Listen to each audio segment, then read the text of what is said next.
Tonight, on a very spooky All Systems Go, we've got more dead meat than a horror movie. All systems go to hell right now.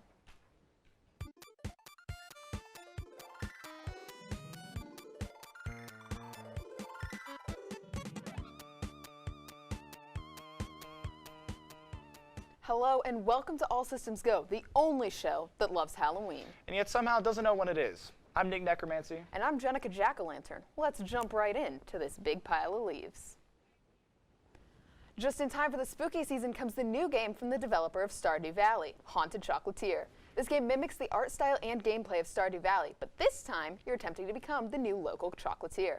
However, the chocolate factory is on a haunted castle, but the ghosts are friendly and willing to work shifts in the chocolate store. The game has no set release date yet, as Eric Barone wants to work without the pressure of a release date. Big update on Rockstar's GTA collection. It's not just a port. Since the release of a gameplay trailer, it's become very clear that they meant it when they said there would be graphical improvements. Keeping the cartoonish style of all the game's artwork, all three PS2 GTA games have received massive graphical improvements in the lighting, texturing, and modeling departments. The animations are still, well, janky as hell, but this collection looks very promising for GTA fans, digitally releasing on all current and next-gen platforms this November 11th, with mobile ports coming some early time next year.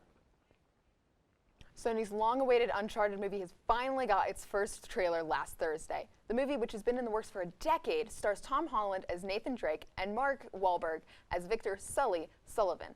Uncharted will be a prequel to the video game series of the same name and follows Drake and Sully's origin story of how they came to be. The trailer even features scenes taken straight from the games, such as the big plane scene from Uncharted 3, Drake's Deception. Uncharted will be released in theaters February 18th, 2022.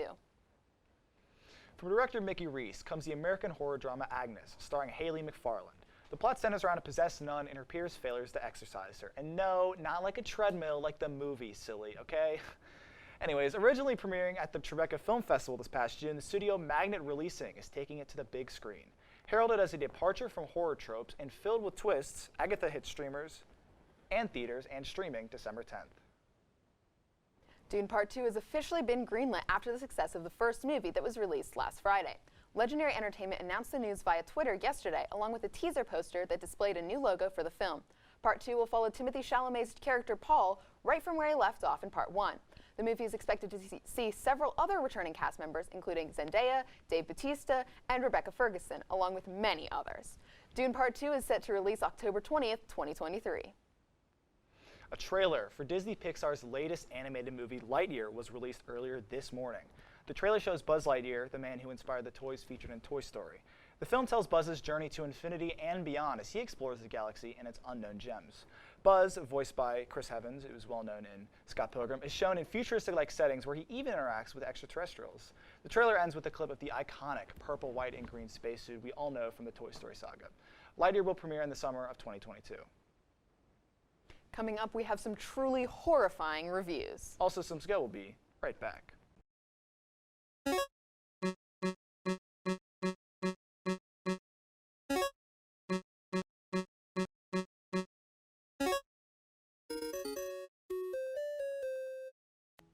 You ever hear about Dante from the DMC series? Well, our friend Nikki has. She even played all the games for us, so we don't have to. Let's take a look. Devil May Cry is a series of hack-and-slash action games where you slay wave after wave of demons. I quickly fell in love with the series, and I played through all 6 of the main games over the course of last spring. And yes, I was very disappointed when Dante turned out to be a Mikazu. So I decided to give a rapid-fire rundown of all 6 games. We only have so much time for this, so let's just jump in. Let's rock. The original Devil May Cry set the building blocks for the rest of the series, with quick melee combos, simple gunplay, and the iconic style point system. The static camera isn't super good for action gameplay, but it helps to build the gothic atmosphere they're going for. The plot is alright, but basic, and Dante has a lot more serious moments in this one than in the other games. This is the only one in the series to be directed by Hideki Kamiya, director of Wonderful 101 and Bayonetta, who, fun fact, once retweeted something I said on Twitter. An alright but aged action game. 7 out of 10. Time to go to work. What's next? Oh, 2? We don't have to talk about 2, right? We don't. Alright, Fine, we'll talk about 2. DMC2 is widely agreed to be the worst in the series. Melee combos don't feel precise, and rapid firing the handguns will win most fights for you. Dante is boring and brooding now, and the new protagonist Lucia just doesn't make up for that. You'll enjoy making fun of it for an hour, and then never playing it again. 2 out of 10. Looks like it's your lucky day. DMC3 managed to build on the first game and learn from the second. All the weapons are unique, and you can now play in new ways by equipping different styles. The plot is a lot more interesting this time around, and Dante becomes a much more fleshed out character, as well as being the cocky jokester we know and love. We also properly get to meet Virgil, who is such an edgelord, and I love him. 9 out of 10. Looks like this is gonna be one hell of a party. DMC4's new protagonist, Nero, may take some getting used to, but he offers some new abilities for a unique playstyle. Dante still returns, and now being able to change between the different styles in the heat of combat means that all of them are useful now. However, there are a number of frustrating enemies, and most bosses must be fought as many as 3 times. Still, mostly good game. 8 out of 10. What the hell is this? Oh boy, here's a landmine. DMC Devil May Cry, the 2013 reboot, was and still is very divisive, mainly because of the new depiction of Dante, the completely new reset timeline, and frankly bad dialogue writing. However, it tried a lot of cool things in my opinion. Combat's a little bit faster, weapon switching works in a cool new way, and some enjoyable platforming challenges were added. All major changes that I honestly prefer from the original game. This new Dante's character was somewhat annoying and didn't really come to fruition until the ending, but I do like it as a whole and the message they were trying to go for. Not without flaws, but has its merits and might even be my favorite. 9 out of 10. Not in a million years. Finally, DMC5, going back to the original timeline. Dante and Nero's combos don't feel quite as natural to me as they did in 3 and 4, but they are mostly the same with some new stuff, along with a new character, V, who is a brand new playstyle. He wasn't very popular, but was my personal favorite. My biggest gripe though is that the female characters are pushed to the side, becoming glorified cheerleaders and damsels in distress. Like, they're badasses. Let them be badasses. Also, for most of the game, Nero's kind of a whiny little piss baby. Despite that though, it's visually great, the story told across 5 games comes to a beautiful conclusion, and even in a series with amazing music, the soundtrack here is by far the best. 9 out of 10 as well. So it is written. And time. Now you know about the whole DMC series. Wow, must be a new record. No, we're not talking about the anime.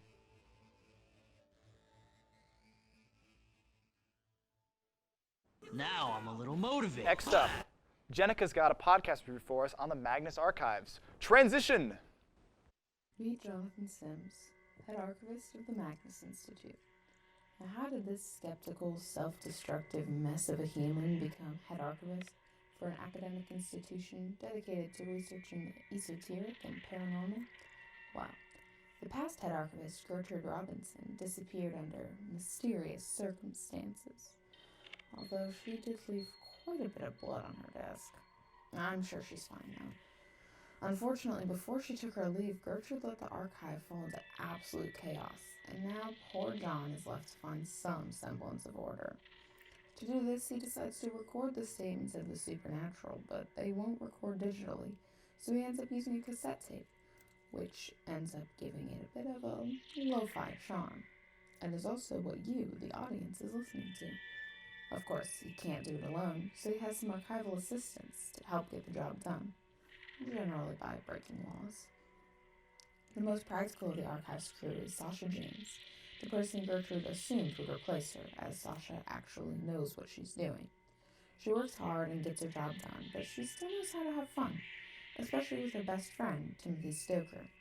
Tim is here for a good time. He's always quick to crack a joke and lighten the mood with a general disregard for authority. And, of course, there's Martin Blackwood.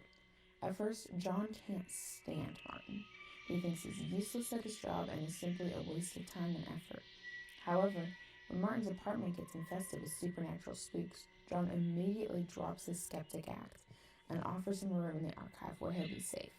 This probably won't lead to an enemies to lovers arc where they bond over surviving traumatic events together and slowly fall in love or anything. They are all overseen by Annaliese Michel, the gaslight gatekeep girl boss head of the Institute. Follow John and his crew as they go from reading statements to creating some of their own. And don't let the fandom fool you. We pretend like this podcast is just a workplace comedy and ain't nothing bad ever happened to these characters. But it is in fact still a horror podcast. One thing this podcast does particularly well is it doesn't rely on jump scares to frighten its audience. Jonathan Sims, the author, not the character. Yeah, he just named the main character that he voices his exact name. It's hella confusing for everyone, but we just sort of roll with it.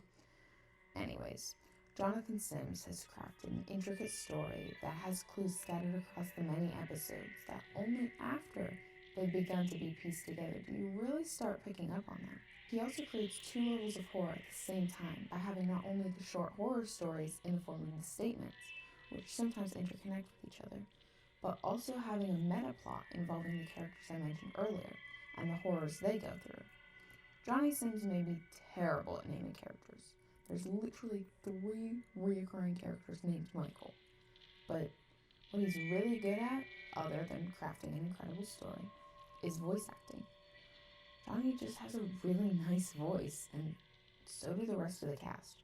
Also, the sonic set design is superb. Another thing I really like about the Magnus Archives is that the main character is canonically asexual, which is a vastly underrepresented sexuality. Also, most of the characters are part of the LGBTQ+ community in some way or another, which is always nice. And, of course, as with any good fiction podcast, the Magnus Archives is pretty anti-establishment and full of eye imagery. Honestly, there's not too much I can say about this podcast without giving away spoilers, but if you like eldritch horrors and traumatized queers, wrapped up in a compelling storyline, the Magnus Archives is definitely the podcast for you. After the break, we'll join Olivia for a frankly fearful discussion on all things frightful. Also some skill. We'll be right back.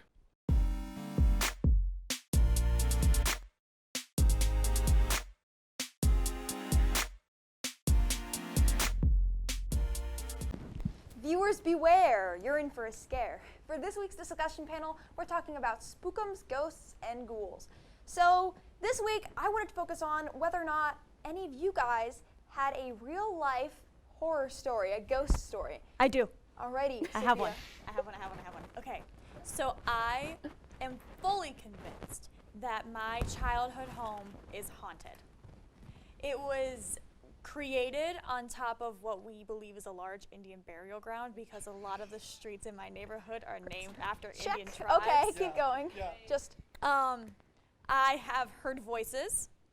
I have seen dark figures while sleeping at night, and then the hallway light would be on, and then I'd see voices. I would hear a lot of like adults calling my name, which would always freak me out, because it almost sounded like my parents. And then I would wake up, and then I realized they were not there, and young me did not like that. But yeah, and my mom has also had experiences with a haunted house, so I think we just naturally, the empathic side of my family ends up getting in touch with that energy more, and I don't know how I feel about it. interesting. Yeah. Do you have any like specific examples of like one instance there while you were there that like really stands out to you as being spooky? Yes, I was in my basement listening to, of all songs, a Big Time Rush song. I I was gonna guess That'll One do Direction. it. That'll do I it. was a kid. Satan loves Big Time Rush. In case you didn't know, that's like in the Bible somewhere. I'm pretty Oh sure. yeah. But partway through the song, because I was like singing, because you know what child does not sing to Big Time Rush, a voice I heard like very deep, very like ominous. He said very good, and I about got scared to death. I turned off the music. I ran up the stairs, They and wanted to sing along. At least the ghost appreciated your singing. They liked Big Time Rush. They would like to hear you sing. Yeah. I mean, my singing voice is good, but I don't know how I feel about, Apparently, it was Fair very enough. good. Fair enough. No, thank you for that story. I really, really appreciate that. And you guys over there have any like real life experiences? I do. It's not necessarily a ghost story, but it is definitely unexplained. So I was walking with my friend here on the Kent campus. We were walking down to the football stadium, Dick's Stadium. It was pretty late at night. We were just walking around just for funsies. That's real safe. As you do, as you do. I like to go on night walks. But we got to the point in the bridge where it goes zoop, doop, doop, right? And so we were going, and we saw a light shine on over us, and we're like, what? So we looked down there over that bridge, and there's two people down there with a flashlight, and we're like, wouldn't it be so funny? Because we didn't have a flashlight. Wouldn't it be so funny if we just spooked them when they passed us on this little ramp bridge, not say anything? They don't pass us, which is weird because they were going up the bridge. And so we get down to the end, and there is no one there at all. We looked all around the place. There was literally just no one anywhere, and it was very strange and bizarre. Well, that seems a little bit, that does seem a little bit strange. We literally searched. Not a person. There was nowhere to go. Is there any explanation, alternate explanation other than... the only thing I can think of is maybe time loop, because later on, listen, on our way back from the, we had hung out down by Dick's Stadium for a bit, just hanging out, walking around, exploring. But on our way back, we went and I was like, okay, is there anywhere these people could have gone? So I take my flashlight and I shine it up around, and then we start walking down the road a little bit, and we're like, wait a second, that's exactly what we saw those two people doing. What? I don't know, time loop, maybe? Ghost? Yeah, maybe I don't know. Or maybe they're vampires and they turned into the bats and they just... Weren't any bats, though. They could have turned into fog, I guess. They could have turned into fog. That's another, I don't know. That's another thing. Wow. You guys heard it here first, though. There is a time loop at Kent State University. Maybe. I don't know. I don't know. Here first, Yes. this is fact. Listen, all I'm saying is, I don't know what happened. It was weird. Well, it's true until proven not true in my book. Exactly. Well, anyone else have any other spooky stories over there? I have one. So it was maybe 5 years ago, something like that. I used to play volleyball for my high school. So we usually practice on the night, maybe 7 p.m., 8 p.m., when everyone already left. So we were there on the fields after practice, and we were about to leave. And so far, very far from where we were, we had this athletic thing to run and all that stuff. And we saw with my friends a little girl, maybe 5'2", kind of, with a dress. And we were like, okay, what's happening here? So we decided to get there to see what happened, because it's not normal to see a little girl on the fields at that at that hour, 8 p.m. So we went there, we get near there, and the girl disappeared. Oh my gosh. And we were like, super. okay, that's great. Oh my gosh. That's That's beautiful. That's right out of the Conjuring That's there. super spooky. Yeah. Any final remarks before we get on to the next block of everything? Ghosts are real. You can't prove me otherwise. I saw a freaky light move once. It was weird. Alrighty, you guys heard it here then. Okay, so are you missing your daily dose of dumb? Well, you're in luck, because up next is the Himbo and Bimbo Show, starting right now. Hello and welcome to the Himbo and Bimbo Show. I'm Jenica, your resident himbo. And I'm Sophia, your resident bimbo. Today we're going to discuss the story of Annaliese Michel, a young woman from Germany who was the recipient of 67 exorcisms before her death. Damn, that's a lot. Oh yeah. More exorcisms than I've had. Same here. Okay, let's start. Okay. Annaliese was born in 1952 in a small town in Germany. She was described as withdrawn, yet likable and a devout Catholic. Between 1968 and 1972, Annaliese had 4 episodes that seemed like seizures. She described them as having a pressure on her chest pinning her to her bed. After visiting her family doctor and a neurologist, they both hypothesized that she had some form of seizures and was prescribed an anticonvulsant and an anti-seizure medication, Dilantin. Seems pretty standard so far. Yeah. In spring of 1973, however, things begin to go downhill. Uh-oh. Oh yeah. Annaliese would hear knocking in the walls. She'd hear voices damning her to hell.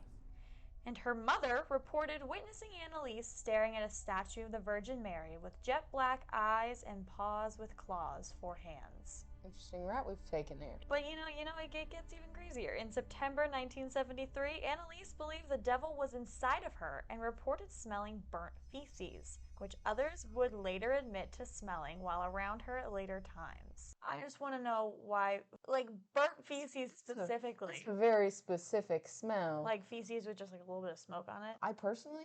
Yeah, no. I don't know what that would smell like. I don't have any experience with burnt feces. Nor do I. Okay, cool. In November of 1973, Annaliese was diagnosed as a neurotic with possible epilepsy, and she switched to a much stronger anti-seizure medication. By July 1975, Annaliese was in much worse condition. She didn't sleep. Instead, she would pray fervently all night. She'd eat spiders and flies, destroy rosaries and crucifixes, and exhibited close to superhuman strength. The story that they give specifically is that she threw her sister like a rag doll. On September 24th, 1975, Annaliese's first exorcism was performed by a priest named Father Renz. By May 1976, Annaliese was in very rough shape. She refused to eat, refused any medical attention, and despite being extremely frail, had extreme strength when she was being restrained. Even though she weighed a little bit about 80 pounds at the time. Like, I weigh like 120, and I am not that strong. I don't think I could throw someone like a rag doll yet. Yet. Just you wait. Everybody on all systems go? Watch out. Watch out. I could take you all. Not yet. Not yet. Soon. Next season. On June 30th, 1976, an exorcism was performed where Annaliese only said, "Please, absolution." The next morning, she was found dead. Oh, dang. Oh, dang. How old was she? She died at 23. I thought she was a child. No. Okay. Her, the first seizure she had at 16, but okay. this went on for about 20 years. No, not 20 years. For about 8 years. Yeah. 8 years-ish. Your math's a little. My math is, well, we never said I was smart. There's a reason we're himbo and bimbo. Uh-huh, because I'm dumb as bricks. Me too. Towards the end, Annaliese sought no medical attention, and instead her and her family placed all faith in recovery in the exorcisms. After her passing, Annaliese's parents, along with the two priests involved with her case, were charged with negligent homicide, and the case went to trial. Oh, dang. This is one of the very few demonic possession cases that has seen the eyes of court. Yeah, that makes sense. Yeah. I mean, I've heard of devil's advocate in court. But I've never heard of the devil himself in court. He sends representatives. The position of the defense put every egg into the demonic possession basket, and that because she was an adult, she had every right to refuse medical attention. They couldn't necessarily do anything about it. Prosecution fought back with the notion that the defendants failed to act to save Annaliese's life. Considering she was in such dire state, they probably should have forced her to seek medical care. And of course, the priest's credibility were questioned as well. I don't really know too much about exorcisms, but I feel like after 67, you should probably see some type of positive result. You would think after at least maybe one, you would see some improvement. Yeah. 67, you would assume the devil has left the building. Yeah. Clearly that did not happen. Annaliese, poor girl, did not see any positive change at all. In the end, the court ruled in the favor of the prosecution, with the sentencing for Annaliese's parents and the two priests to be in prison for 6 months. The priests both had a 3-year suspension, and they had to pay for all court costs. Fair enough. I think that's a pretty fair... I feel like that's pretty fair. I think we've covered this case pretty well. Yeah. Join us next time for the Himbo and Bimbo show. I've been your himbo. And I've been your bimbo. See you next week. Peace out. Okay, so there's been a lot of spooky stuff this episode so far, so for our next video, let's watch Tony and Max play a nice, chill, lighthearted game, Can Your Pet? Howdy guys, and welcome to a very... Actually, I don't know what this is. Everyone else on the cast told us to play this game. Yeah, it's called Can Your Pet? And I see a bunch of little pictures right here, so I'm assuming we raise our pet and we make it do a bunch of different stuff. Yeah, it looks like a cute game. I swear on my life, I don't know what this is. They've already told us it's a horror game. That's why it's on this episode. Horror But game. This doesn't look like a horror game yeah, to me. let's just hop into it. Let's do it. Oh, do you see the eyes? Oh, look at that. That's cute. This is cute. This is gonna be a cute game. They're wrong about. Oh. Pet name. What should we name our pets? How about like is Ian? Yeah. Is that a good one? I like it. Okay, Ian. Yeah. Oh, hey, look at Ian. Oh, dude, Ian. He's such a cute little boy. Look at him go. So what is? I think you could like some. Okay, it wants us to do this. Oh, you could dress it up. Oh, let's make it look like Ian. Well, Ian has like long hair. Yeah, I wanted to give him like. That works, I guess. Yeah, that close enough. Eyes. What's it? Honestly, that's that's Ian. That's the Ian eyes. That's the Denai's eyes. The Denai's eyes. Oh, because the tie goes really well because he's a producer. Yeah, he's a producer. He's and then businessman. Etika. Oh. Well, he has glasses. Right? Probably just. Oh yeah, let's just give him the glasses. Okay, that's Ian. I love it. That's Ian. Oh, Ian must be hungry, I guess. Yeah. But random feed custom. Ian I'm not. something. So Oh wait. He's eating the sack. So what is this one? Oh, yeah, get him some clean, Ian. Oh, Ian does not like that. I don't care. Ian has to be clean. He's a producer. Give him some more food. He needs his. Is he still hungry? Yeah, Go, buddy. He's still hungry. Oh, he's loving it. We're such good parents. I'll keep feeding. Wanna play a ball? Oh, that's so cool. Bounce. That's how you play soccer. You play soccer with your feet, Ian. But you know what? No, you can use your head in base football. You could, unless you want a concussion if you're going to do it that many times. Oh, he's getting really tired. You win, buddy. Dude, Ian's like locked in there. Why is he locked in the door? Well, because, he's just a little cage. You're just going to keep him safe. You're right. Eat up more. I guess we just max out his happiness. Yeah. And then it looks like we can go on a little bike ride. A little bike ride? Let's water him up. So why is the bike different from just like all the other like sport activities things? Like, can we make? There's a dumbbell right there. Can we make Ian lift weights? Get swole? Ian gets swole. Oh, can I play the video games? Yeah, can we play the games? It looks like it wants it lets you win. Looks like it wants you to do I should probably water him a bit more. Get watered. Yeah, shower up, Ian. Some more? Oh. Okay, yeah, now he's fully watered. He'll grow nice and big. Take one more bite. Okay, so like, video game's not an option. We just go on a bike ride? I think it's splashing, so bike has to be next. Okay, bike ride. Oh. What? What? Yeah. What? Johnny, yeah? When was the first time you heard a naughty word? First time I heard. What is this game? When I was a child, I heard it from the chickens. Are we done? My granny says, "No, Johnny, the chickens." What was the point of this? Big horses I to granny's was the chickens. What was the point of this? I don't. Are you trying to make me feel bad because I eat chicken wings all day? I do love chicken wings. Wait. Can your But we can remake the can? He's dead, no! I don't want to play on mobile. Wait, so if I play again, like Ian 2. Ian Jr. Do we just... I feel bad, we just canned Ian. Wait. Ian! Ian's still in the game! Okay, so it's... Dude, let's just remake Ian. Ian 2 has to avenge Ian 1. It'll all be good this time. So there's Ian. Eat up. Get clean. Maybe he'll go on an actual bike ride this time. So the point, can your pet, it's the can your pet. Literally put him in a can. What? Bike ride? No, it's never a bike. It's never a bike. It's just to kill your freaking pet. Sorry, Ian 2. So let's Johnny, game design. Oh yeah, game developers. You must be really happy about this one. Art? Oh yeah. Why would our friends tell us to play this game? Because they hate us. They hate us. They obviously hate us. Freaking, they're like, oh yeah, can your pet. You gotta play can your pet. I'm like, oh okay. Seems like a cute, innocent game. I mean, I understand why we're. It fits the theme. It fits the theme of our episode. It's not what I wanted. Yeah, let me can my pet. Ian 2.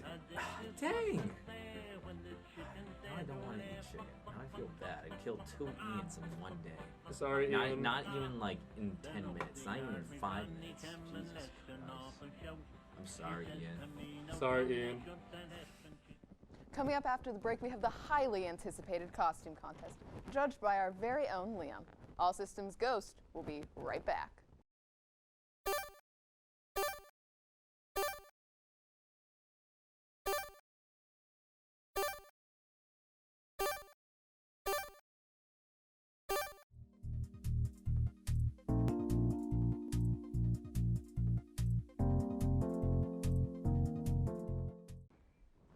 Welcome back to All Systems Go. This segment, we have a spooky costume show to see the cast costume. All right, now first up, we have the Bouncing Bunny from the Toon Squad. You know him, you love him. Please, I present to you Bugs Bunny, sporting his Toon Squad outfit from his cash grab of a movie, Space Jam 2 with LeBron James. Now he's still wearing the warm-ups for some reason. Don't know why. NBA's not calling him anytime soon. Bugs, get off the stage, you sellout. All right, next, we have a fourth grader from South Park Elementary. He drinks a lot of coffee, and that causes him to bounce off the walls sometimes. But today, we made sure to keep all that away from him, so he's doing all right today. Tweak, thank you so much. Love that guy. All right, next up, we have the lead singer of the Chipmunks, the Trio of the Chipmunks album. Now, we didn't tell Dave that he was sneaking out tonight to make this, and don't worry, we're not going to tell him. And I hope you make it back before your curfew album. All right, thank you, Alvin. All right, next up, we got two pirates. Now, I'm just going to ask, well, what's your guys' deal? So long story very short. Went thrift shopping, found some cursed amulets, put them on a boat. Now we just are bound to the boat, go over wherever the wind blows, wherever the ship takes us. Stop at ports, sometimes for a short bit, sometimes for a long bit. Now we're here. Ruh-roh, Raggy. All right, thank you guys, and good luck on the high seas. All right, next up, if there's something strange in your neighborhood, who are you going to call? Jenna the Ghostbuster. All right, yep, here we have Jenna. And if you have problems with ghosts, spirits, ghouls, goblins, demons, tax evasion, you know who to call. Jenna. Thank you, Jenna. I'm going to need to call her later, actually. All right, next up, we have the man with the plan, the guy. Oh. Behind the slaughter. Oh. This guy. Wow. Who invited this guy? I am get off. Go. We're done with you. All right, goodbye, purple guy. God, I can't believe we let that guy. Who let that guy in? All right, next up, we have the beautiful Cameron Diaz, born in 1973 and 40. Wait, my bad. I'm so sorry. What's your costume? Carmen Sandiego? Carmen Sandiego. Why did I think it was Cameron Diaz? Wow. Was that not a joke? No, it wasn't. Because I had a joke in mind.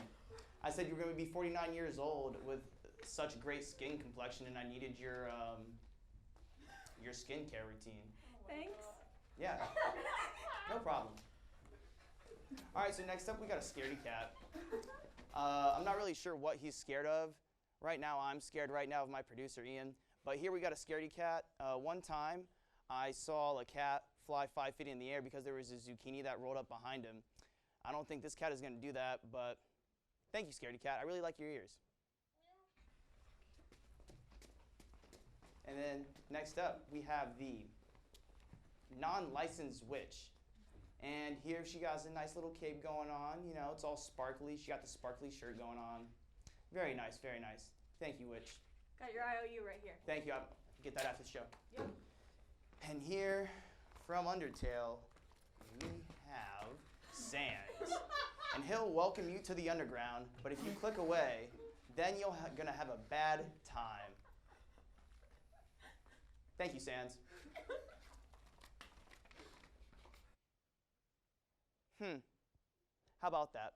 Now, that was a great little costume show without my hiccup right there, but coming up after the break, Nick gives us some insight on fan horror games. Don't go anywhere.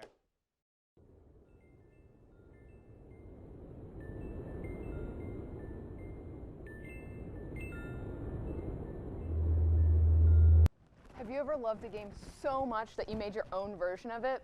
Well, Nick hasn't, but he still thinks he has the audacity to judge others. Let's see what he has to say. Video games. Video gaming. It's been around since about the dawn of time, aka the 50s. And about as long as video games have existed, there will be fans of video games. And as long as there will be fans of video games, there will be fan games. And fan games first started showing up around the 90s and really took off with the internet, especially sites like Itch.io, GameJolt, and Newgrounds. People have always loved expanding on their favorite franchises.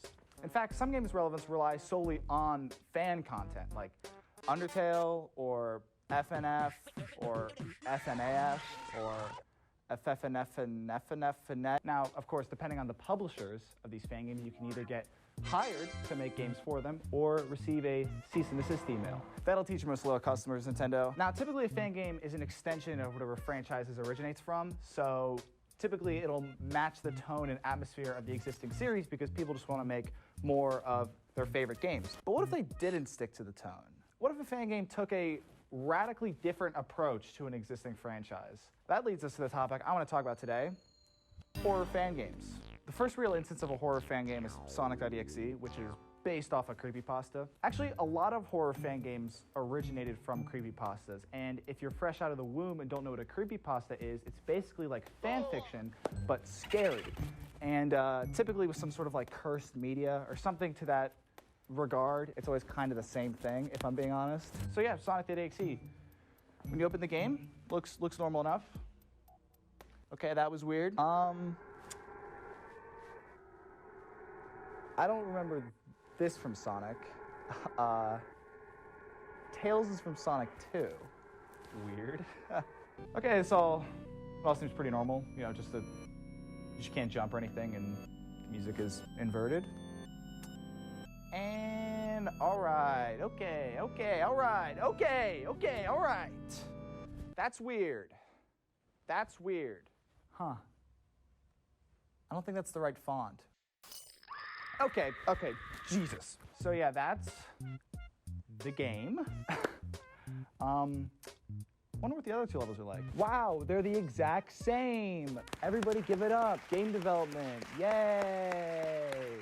I am God. What does this even mean? Wait, this is stupid. And that, ladies and germs, is Sonic.exe. That's the whole game. You could even call it a game. You can play the entire thing in like 5 minutes. The gameplay is just hold right. That doesn't stop people from speedrunning it though. The record's 420. But that's not all, because there are actually fan games of this fan game. Isn't the internet crazy?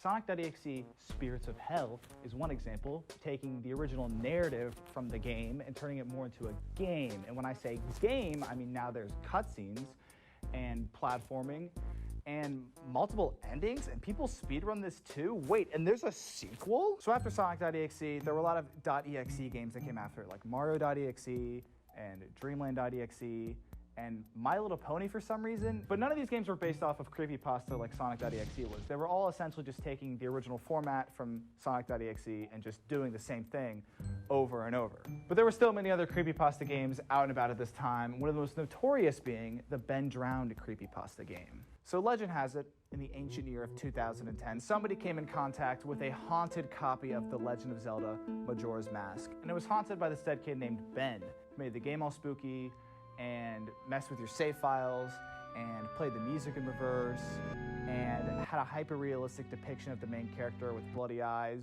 Wait a second. So there are a couple similarities between creepypasta games, sure. The main difference between Ben Drowned and Sonic.exe is in Ben Drowned, there's a scary statue of Ben following you around.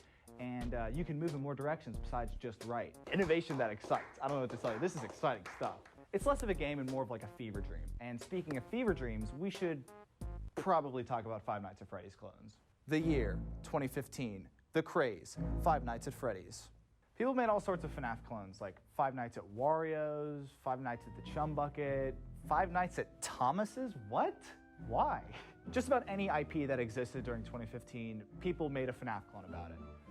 And it's kind of hard to talk about FNAF clones without talking about YouTubers. Five Nights at Freddy's was all over YouTube at this time. And I think a lot of people made essentially these posts of games just to like get attention from YouTubers that were inevitably going to be playing it because, dude, YouTubers ate that up. If you were a FNAF YouTuber, fan games were like your bread and butter because they essentially let you just play the same game over and over again, and people watched them over and over. Nowadays, horror fan games don't seem as prevalent anymore, likely due to the fact that the Let's Playing genre is dead in the water, leaving horror fan games with way less exposure. Now, I do have to give credit to people who have this talent to make video games, and they choose to use the talent on this. Keep it up, guys. Honorable mention to Sonic Dreams Collection, and I'll see you guys on the flip side.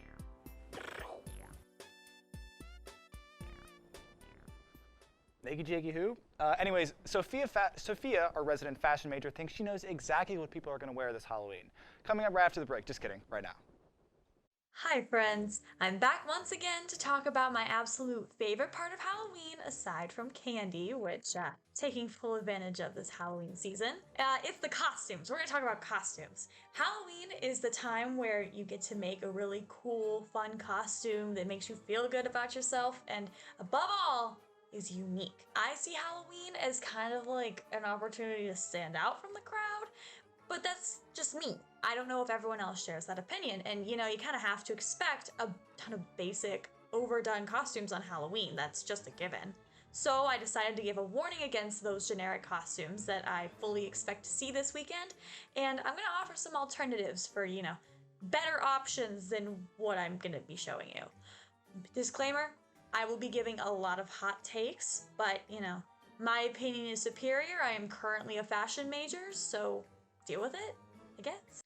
First and foremost, let's get Squid Game out of the way. Is it popular? Yes. Is it a fantastic series that everyone should watch? Also yes. As a costume, is it basic? Yeah, it's basic. I see Squid Game as 2021's version of Among Us, where stupid TikTok trends led by adults are, you know, dominating the platform and they're getting way out of control, and lowbrow YouTube channels are going to be driving this into the ground at least for the next 6 months. We all know it's true. We all know it happened with Among Us. It's gonna happen this time with Squid Game. Here's my alternative. Literally do any other TV show you like this year. It does not even have to be new. Off the top of my head, I can say Schitt's Creek, Seinfeld, The Office, WandaVision, the list goes on. Just don't do Squid Game because it is easy, basic, and boring. Now, I want to talk about a costume that is more effort-inducing, but still really, really boring. Kim K at the 2021 Met Gala. I mean, come on. Look at the memes that Twitter produced. I'll wait. Okay, so even if people understand your costume, no one's going to appreciate it. They're just going to laugh at you and say that you look like a locked character in a video game. There, I said it. An alternative I can offer is to actually follow the theme of the Met Gala for this year, since it did come out in September. And, you know, maybe you'll look better than some celebrities did. Or if you don't want to go through all that effort, because I do not blame you, that is a lot of effort, dress like Kim K for her SNL appearance. A neon green shirt, leggings, and a boa are really all you need. It's simple and you're gonna look cool, and it just, you know, I think it's a better option than looking like a locked character in a video game. That just seems kind of stupid. Let's talk memes. There are so many better options out there than Bernie Sanders' admittance or the Super Bowl getup that The Weeknd and his performers had. Now, these are kind of good ideas, but you know, you can get more creative. I think you can get more creative. I have full faith in you. My best advice is to research TikTok. Look back on the trends of this year, find something funny that you know people liked, and you'll get a good kick out of it. My personal favorite from this past year, if you want to make me laugh, was Yeet, the rap that Pete Davidson and Timothée Chalamet did on SNL. This was all over the internet in the best way possible, and it would be fun to reminisce on. Also, it's just really, really funny. Finally, stupid couples and best friend costumes. Don't be Jim and Pam. Don't be Hugh Hefner and the Playboy Bunny. And please, for the love of God, do not be things 1 and 2. They are so basic. They are so overdone, and I'm sick of them. Do something cooler, something more unique, do something that's special to your relationship. Do not take the easy way out with a costume if you know you're gonna walk into a party and you're gonna see another couple dressed exactly like you. That is so embarrassing. Or just have fun with it and make sure you look good above all, because even if it's a basic costume, you wanna look good. I could keep going on about Halloween costumes that I don't wanna see, but I don't know if my friends on set or at home can handle any more of my opinions. So, thanks for listening to me talk. Fun out there, be safe, do a fun costume. It's fine. That's what Halloween's all about, having a good time. So do that. Hello everybody, my name is Max Tony Olivia Liam Applier, and welcome back to a game We Went Back. And before we begin, don't forget to like and subscribe. Now let's get into it. Hey guys, welcome back. This is a spooky Let's Play. We're playing a game called We Went Back. It's free on Steam, it's short, I know nothing else about it. Let's just get right into it. Whoa. No, we're good. This is the worst timeline. We're playing Mario Bros. Oh, I'm so sorry. Where's the controller? Got the wrong email. Oh, do I press the button? Oh no. Oh, no! We went back to the Steam. B? Oh. Here we are. Okay, so not much has happened. All we know is that there is an opportunity at some point to enter in a code into a computer. So. But I've just been walking. It's giving very much Alien Isolation, which I like. Yeah, I was about to say. Yeah. Ooh, looks like we're coming into It's a the gym. gym. Oh, dude. Scary! Pool. Ah! Let's play some pool. Quick and type in, hold down the backspace, and then 8342. Oh yeah, this worked. Okay. Liam, our hired hack. 8342. Yeah, I didn't think so. Wait. Oh, dude, for a second. It got mad. Okay, is this the password? Okay. Oh my gosh. What's going on? Dude, the game is taking over. We're in the game. Oh. Here we go. That should be the correct light. Is this where you started? It was. Maybe I accidentally clicked. Any way that I can hide? Let's look. Hide? Why would you need to hide? There's another light. Whoa. Okay, yeah, maybe you do need to hide. Who's ground? Oh! Why are they looking at me? Yo, what? Just maybe walk through. Oh. Hey! Ayo? What's up? Moving along on its own. Oh, dude, they heard. Huh? Oh, bro, he's like, bro, is that ASG member Olivia? Bro, such a big fan. Try to grab the light stick, or is that a vent? Oh, we're stupid. Run! No, we're good. I might have slightly overreacted. He said, yeah, that thing just opened that vent, but let's go in there. Here, Dude, it just Ian denies his office. Ian's This office. is where he does all his ASG preparations at. Maybe. Oh, I know. That picture had like a spinner on it. Maybe we're supposed to put like a little thing on this to like spin it to something. Spin it around. I guess let's go try to find some more pictures. No, let's just look right there. Let's see if you can pick up that tape recorder thingy on the pool table that popped up there. I don't remember the light being on. Oh, yeah, there is a tape recorder. I mean, maybe it's okay. Yeah, okay. There we go. Ah, Look right at it. take photo. Wait. Oh, take a photo with the camera you picked up. Oh. Take a selfie. It'll. Yeah? Oh. Was that there before? No. Take a picture? Wait. Oh. What? Okay. Now take a photo, I guess. Wait, what the heck? The face of the moon is in there. I don't know why. Phases of the moon. Hey, no, Olivia. I need you to go What back. the heck? Go back into your Cozy? room. Go into your room. Did I just Yeah, there? break my water Hey, go. bottle? He'll probably just Bingo. disappear when we get He there. wants to have a dance What contest. is Yeah, no. He's. MS. What can I say? Rude. He's. Oh! This is the worst Yeah. timeline. Tony, how? Can that? So what is that? Hey! He's gonna be dark on the left. I is dark on the right. Two more. One more. Don't like that. Hey, Liam, come take a seat. Come take a seat. What just happened? No, we gotta. It's futile. Oh, Futile. son of a. Oh, hey, it's a guy. That just looks like a normal It's dude. an actual. It's dude. you. Maybe.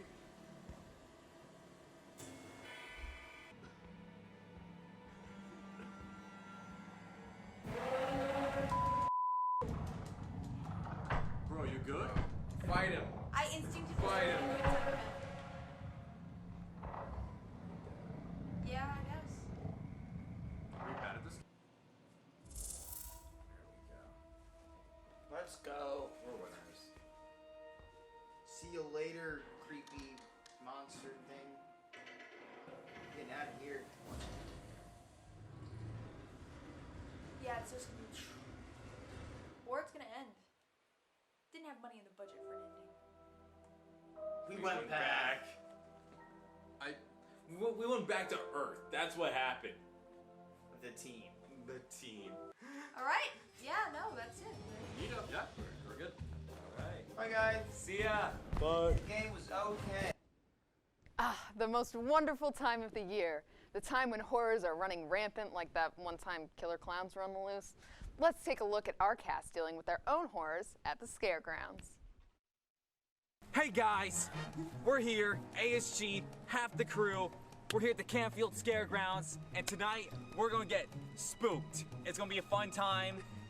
We got me, Liam, Jenica, Olivia, Nikki, and Alexa, and of course our cameraman Max.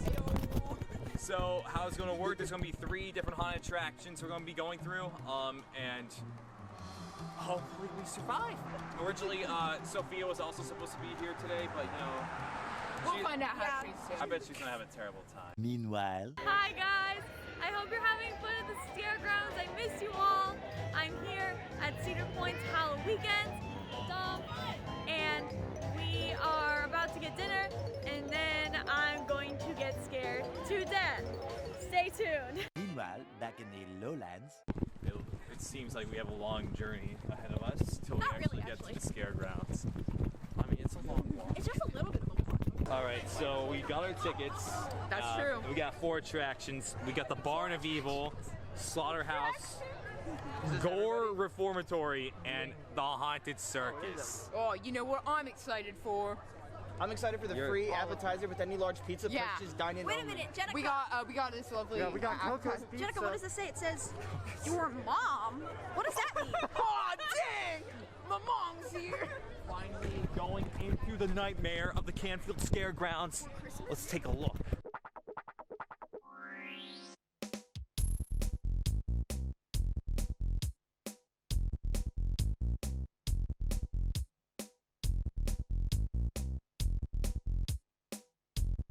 Oh, dude, sorry, Nikki, Max, come to me. Come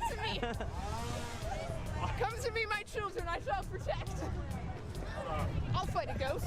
I'll fight 10 ghosts. Oh, is this the Circus of Evil? Guys, this is the first one. I'm regretting my life already. You ready to go into the circus? Yeah, sure. Not yet. I'm ready. Look at, they're ready. Who's knocking? I haven't even entered yet. Oh, hey! He asked and you received. Right. Are we all good? Good to go? Oh, shoot.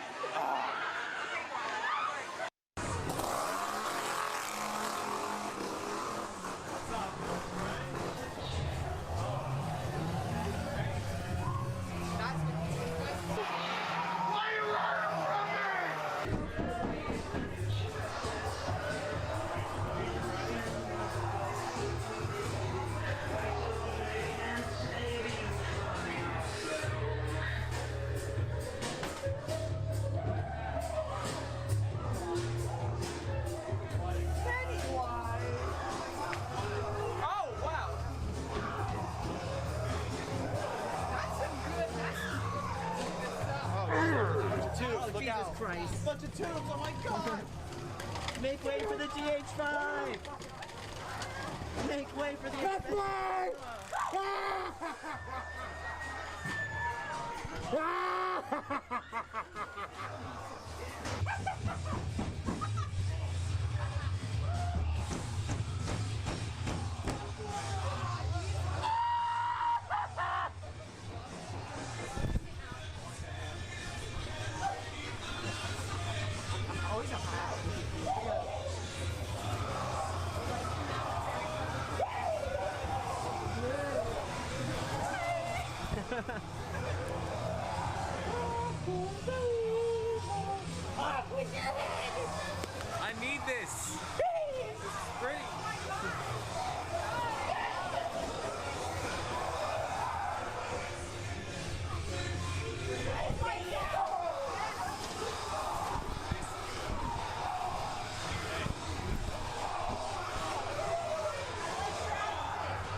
Michel.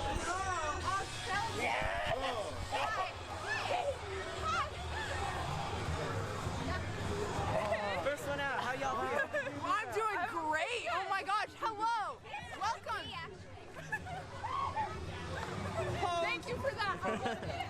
Love the energy. So we got somebody come along for a little bit. It was very sweet of her. Honestly, you were the only reason I didn't smart Mars. Do you like the commentary? Yo, it was great. I'll keep it. It's getting me through this. I have a real problem where I'm overly friendly to all of the people trying to scare us, and I feel like it makes them feel like they're not doing their job well. I feel like house number 2 tonight. How y'all doing? We're doing pretty good, you know? Bye, guys. Bye. Fresh me. No camera. No camera. So apparently, to our surprise, we're not allowed to film at any of the attractions. This is a little awkward. But instead, I bring you Cardi B.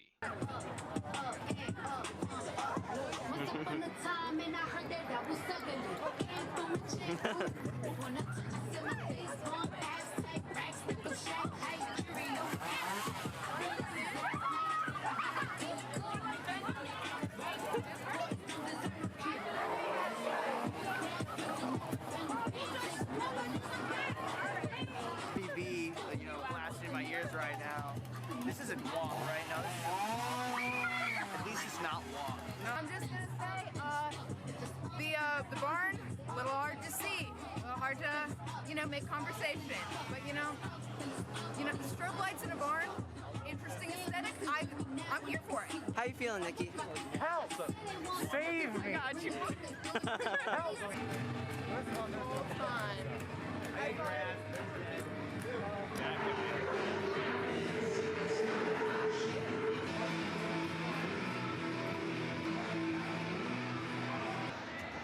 How was it? Welcome. So fun!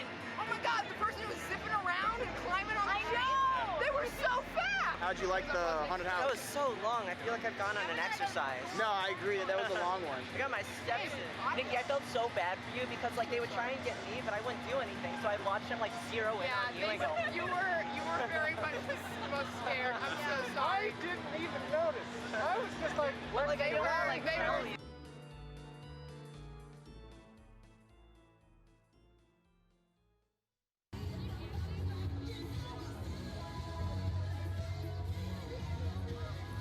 So anyway, I'm Mr. Maine. I'm the MC of the Midway out here at Nightmare at the Scaregrounds. And we love every one of you coming out here tonight and enjoying yourselves with us. We've been doing this a long time, since 1991, I believe. I want to take the time as Mr. Maine to welcome every one of you, including the people inside there. You should be out here with the rest of us. But have a good time, and I want you to know you're welcome anytime. We just got out of the Canfield Scaregrounds, went through all the attractions. Pretty terrifying time, I do say so myself. How'd you guys have fun? We all made it through. I didn't wet my pants somehow. I'm so proud of you. That's great. Thank you. I think we made some friends along the way. This was a creative scaregrounds though. I've never been to one where it's like a campground and you walk around to each different ones and they have a bunch of concession stands. Yeah. This one was really cool. ASG signing off. Thank you. That's our extra spooky special. I'm certainly frightened. I would be too if I had to look at you for an hour. Be sure to follow our social media to stay in the know. And come back next Wednesday at 9 for more ASG. I'm Nick Thaman. And I'm Jenica. Happy hauntings. And Merry Christmas. No. All systems go. Signing off. Happy Halloween.